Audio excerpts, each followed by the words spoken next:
Oke, sebelumnya perkenalkan Om, aku Gita dari mahasiswi HI semester 2. Nah, tujuan aku menghubungi Om adalah karena aku mau melakukan wawancara untuk mata kuliah spiritualitas mengenai agama dan ekologi. Nah, kebetulan aku sama temen-temen fokusnya di agama Kristen.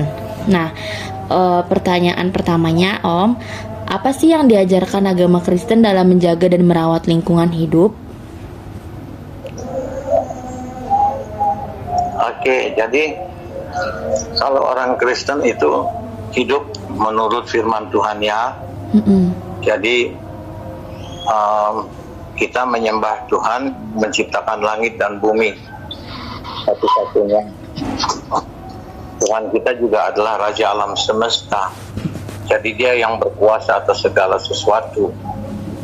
Di langit, di surga, di bumi, di bawah bumi, di air, di bawah air pun dia yang menguasai. Jadi kita ikutin petunjuk dari mulai ia menciptakan, ya kan? Iya, Ya kita dari kejadian pertama itu.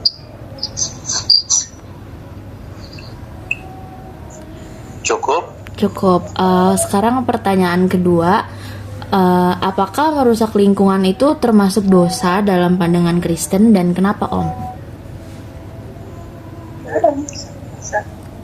Ya, jadi Tuhan sudah kasih buat Bapak Adam dulu kekuasaan untuk menguasai dunia dan segala isinya, khususnya tanaman ya, para tanaman, semua dan binatang-binatang hewan itu Tuhan sudah berikan petunjuk dan pengarahan yang kita bisa ikutin di dalam firman Tuhan, yang ada di dalam kejadian, yang ada di dalam keluaran, yang ada di dalam imamat.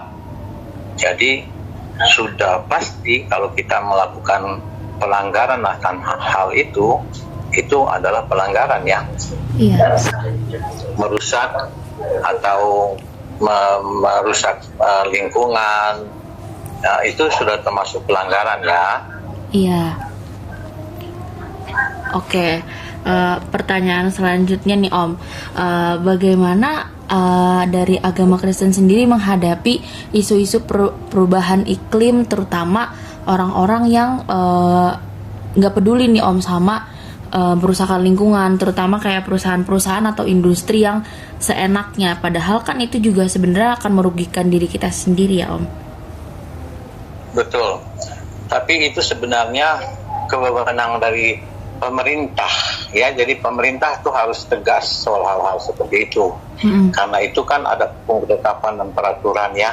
Iya. Jadi kalau kita sebagai orang percaya, kita bisa mengingatkan para petugas dari pemerintahan yang di daerah, mulai dari kelurahan, kecamatan, bupati, wali kota sampai pun provinsi ya.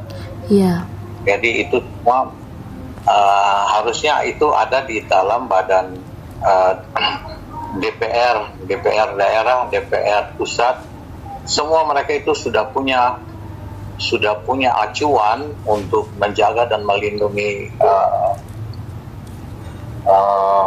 wilayah di mana mereka akan diberikan kekuasaan ya. Iya. Mungkin pertanyaan terakhir, Fatimah mau nanya. Oke. Fatim? Boleh? Ya. Sebentar. Untuk nomor terakhir, aku mau nanya Om, apa peran gereja dalam membimbing atau mendidik umatnya untuk melestarikan lingkungan? Gimana Om? Oh, itu kan sebenarnya sudah awal mulai dari kejadian itu Tuhan sudah kasih petunjuk, ya kan? Dan Tuhan sudah bikin hukum, ketetapan, peraturan. Apalagi kita sebagai orang-orang Kristen, ya, yang agamanya benar-benar bukan secara agamawi, tapi mengikuti firman Tuhan, ya. Jadi kita punya wewenang itu untuk saling mengingatkan, menegur ataupun menuntut hal-hal yang dilakukan tidak sesuai dengan aturan-aturan yang sudah ada.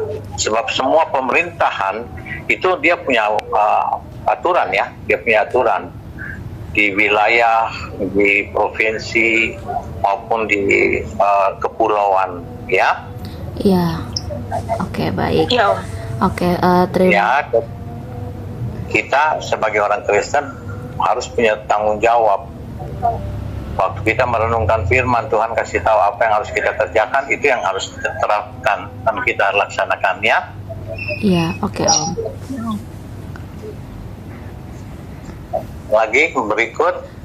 Sudah Om, sudah selesai Baik. pertanyaannya. Terima kasih banyak untuk Om dan juga untuk Tante. Maaf mengganggu waktunya. Terima kasih juga buat Elsa udah kasih kita kesempatan untuk wawancara malam ini. Semoga informasinya bisa nambah ilmu lagi untuk kita. Terima kasih Om. Selamat Kita malam. tidak terganggu. Kita sangat suka mau melakukan interview dan menjadi petunjuk ya. Ya. Iya Om. Terima kasih Om. Oke. Selamat malam. Terima kasih.